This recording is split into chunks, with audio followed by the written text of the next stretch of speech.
Ayan. Good morning po mga ka-birdies. Ayan. Gandang umaga po sa lahat.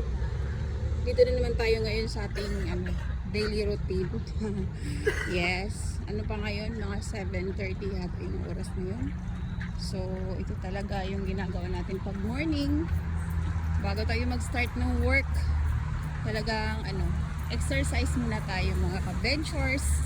Kasi need natin yan sa katawan natin. So ako, ito talaga yung ginagawa ko. Kahit mga 30 minutes lang, walking lang naman. Ayan, at saka konting exercise na din.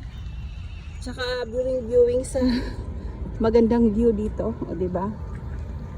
Lalo na ang daming mga green na mga dahon. So napakaganda tingnan mga kabalis. Nakakaano sa mata, o diba?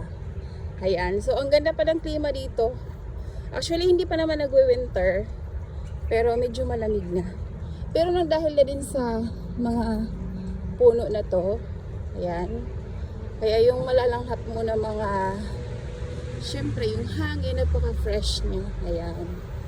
So, yan mga ka-birdies, salamat sa pagsama. Yan, so dami din nag-walking dito. Nasa ano pala tayo ngayon? Nasa seaside tayo. Ayan. Ayan. So, isa ito sa mga paborito ko. Yung lugar. Every morning. Dito talaga ako. Ayan. So far, so good. Natanggalan ako. Natanggalan ako ng 2 kilo. Ayan. 62 kasi tayo mga ka-ventures. So, nung saksisib ako na nag-walking, half hour lang naman. Ayun, medyo nabawasan. Nabawasan siya ng 2.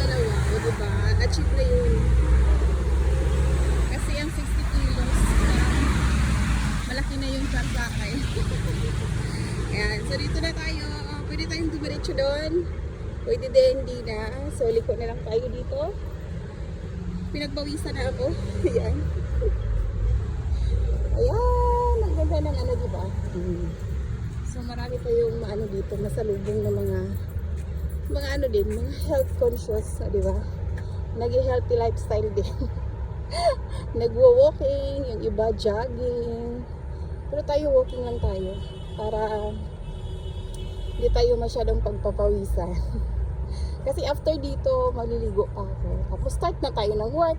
Tapos, start na rin tayo ng ating online business. Ayan. Nag-o-online kasi tayo. Ayan. Blessed Monday po sa lahat. And again, God bless everyone. And ingat po sa lahat ng may mga work dyan. Ayan. Bye-bye!